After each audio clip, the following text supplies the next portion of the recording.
right? So it's hard to be the fifth lecturer and the one standing before lunch, all right? This just happened a few days ago when I walked from our gate of the village down to my house, and it told me low cardio fitness. So yung sinabi ng watch ko, let me ask, how many of you here have smartwatches? Okay, how many of you ask your patients if they have smartwatches? Because you have data that you can use for your patient. And this is an example, no? Well, it's obvious that I am really poor in terms of cardiovascular fitness. So my goal for today is to talk to you about wearables in pulmonary medicine and the technology that we can use. Let me start off with a jump-off point. We already discussed with you everything that you can do with technology, but let's pretend it's a 50-year-old single male, that's not me, I'm 56, who complains of recurrent night awakenings. He was sold to be asthmatic, on PRN for Motrol and ICS, has occasional shortness of breath, hypertensive and diabetic, and a health worker at Itbayat, Batanes, which is around 6 hours away from the main island of Basco. So how do you expect this patient to seek consultation? And what are the realities today? When we look at chronic respiratory diseases, it's a major disease that we have as a problem. And when you talk about it, I will focus on sleep disorders and COPD and asthma. Sleep disorders covers 1 billion people. And as you know, asthma and COPD have high prevalence as well as morbidity and mortality. And we do have limited healthcare access. A patient's normal consultation takes only 18 minutes per day, per consult. Can you imagine you still have the rest of the day left for the patient and the rest of 3 months before a patient follows up? And there's a great global economic and burden and challenge for our patients. So here is that it's been said that diagnostic technologies in Asia Pacific and are important in terms of progress towards healthcare-related development goals, sustainable development goals.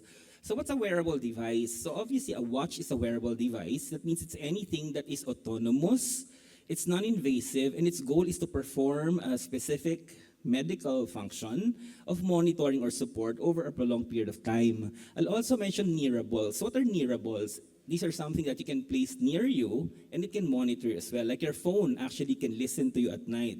So you may not know this, no? But if you're doing your love making and your phone is beside you, it's actually listening to you and can actually make suggestions to you later on.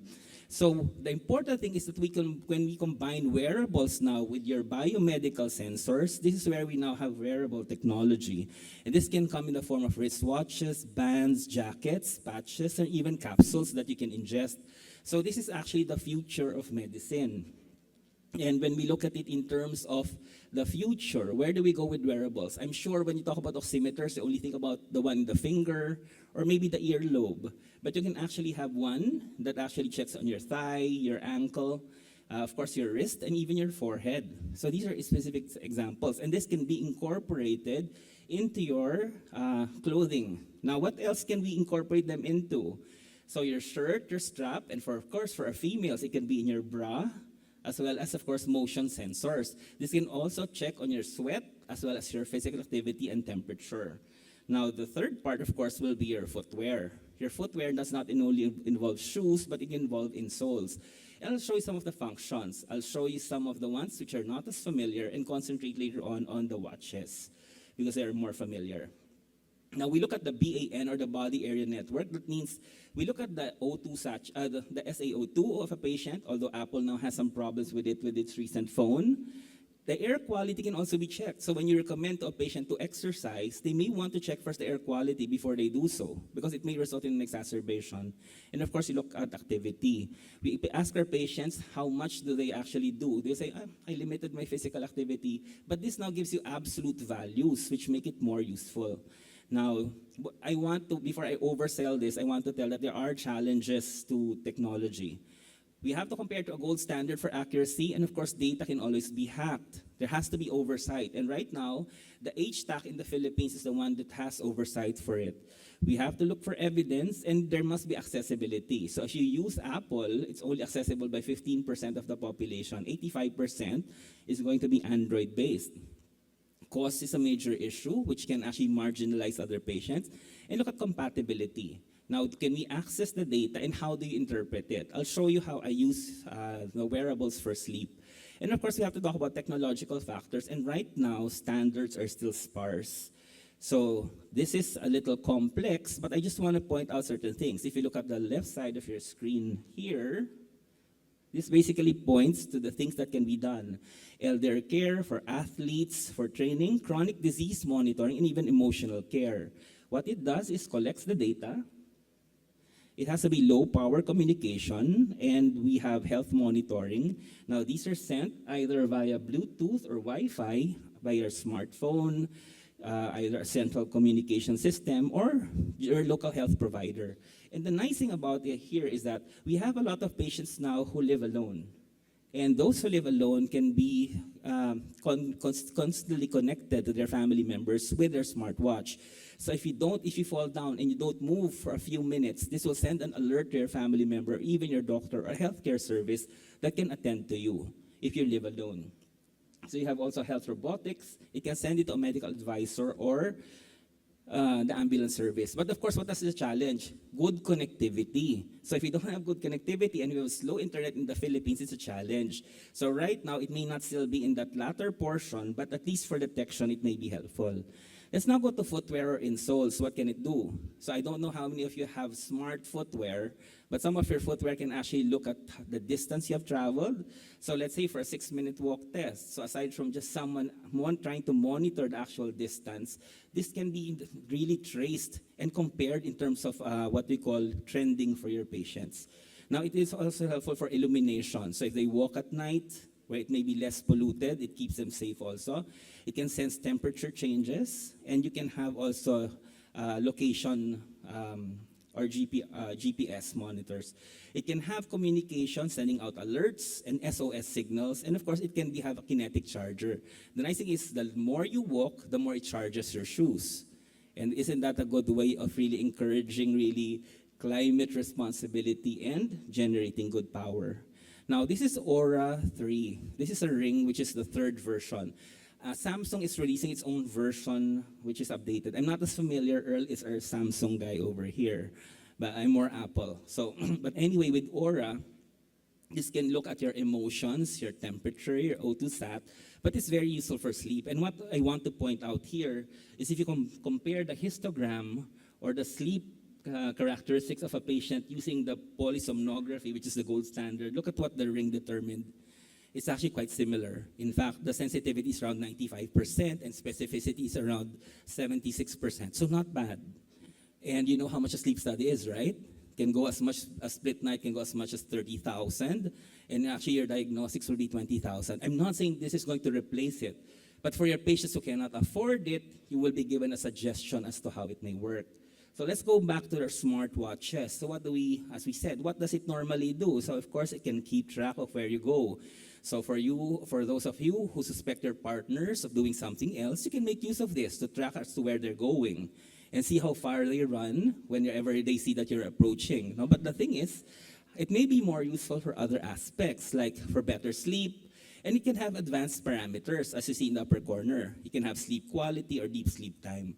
Physical fitness, no? This is my constant reminder to tell me, you don't exercise. It reminds me every single day of my life.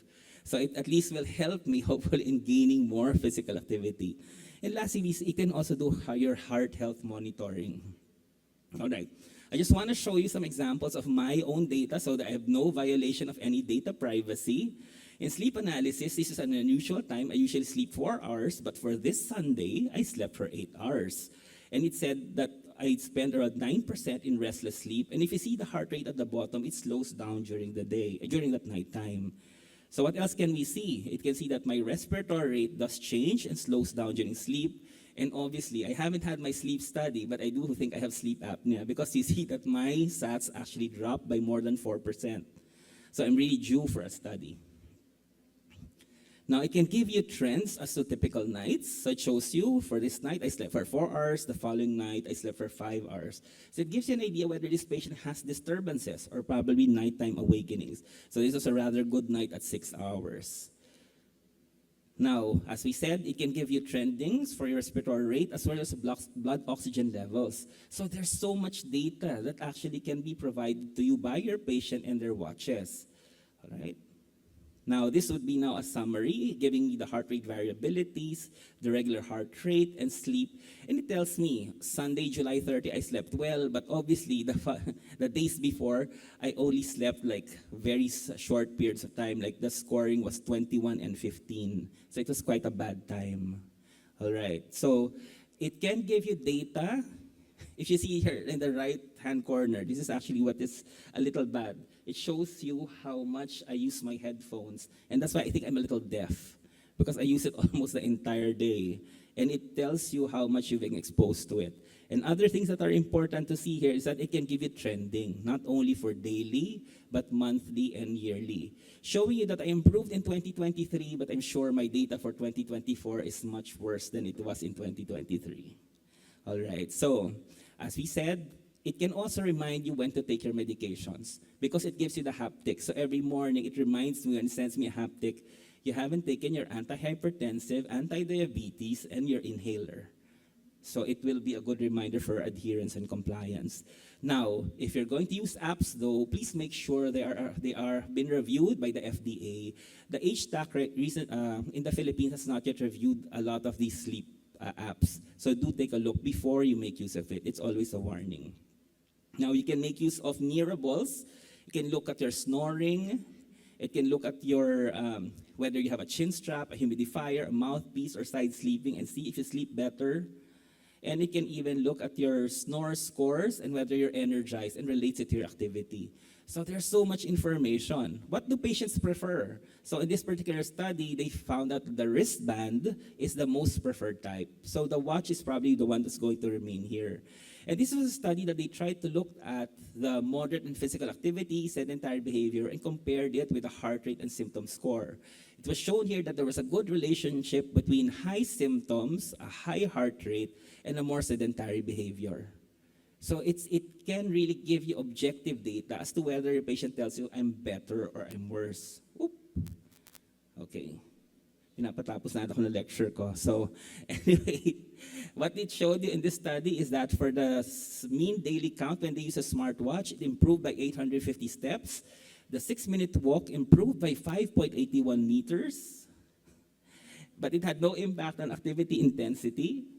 Okay, nawawala lang play screen sa harap. I thought it was disappearing at the back. The CAT score improved significantly by a reduction by 0.99. It may support for monitoring exacerbations, but it still needs further studies. So let's go back to the patient. These are the last slides. So the patient tells you, I have a smartwatch, doctor. Can you use this data? How would you answer your patient? I have quite a number of sleep patients who really show me their data. How would you answer this? So I want to point out, no, this is just a comparison. I want you to focus on the wearable devices and go to the last two columns. So you talk about scalability.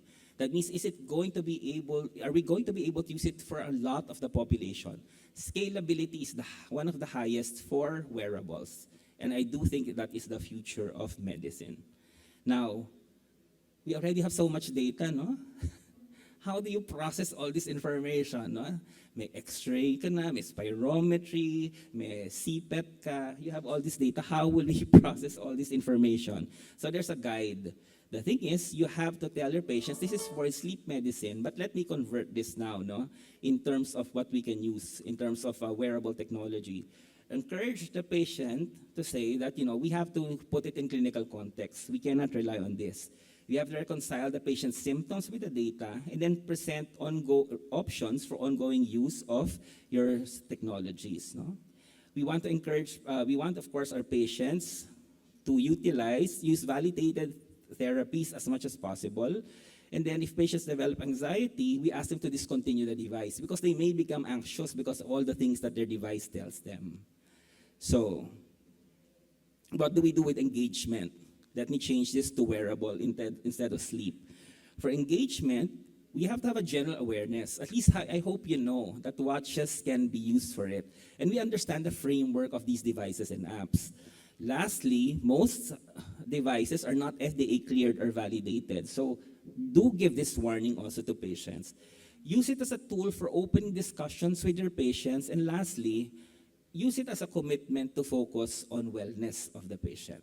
All right, let me end with this line. I don't know if you know Vera Wang. So Vera Wang actually does a lot of wedding gowns. And she says, I want people to see the dress, but focus on the women. So let us change this.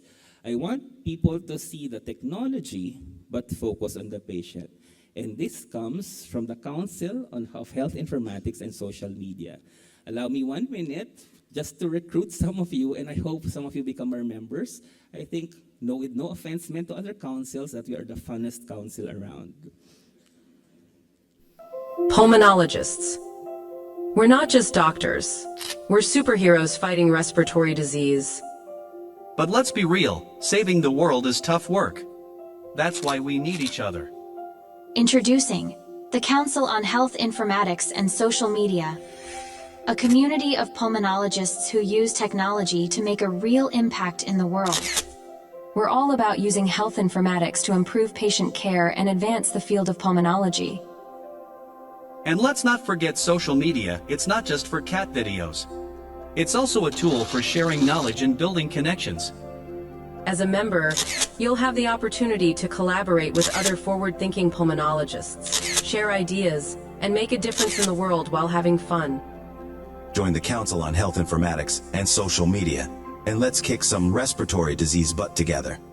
Okay, so that video was created with AI. The script was created by Grok along with the keywords, and the sound bites were also created with AI. So thank you very much for your attention.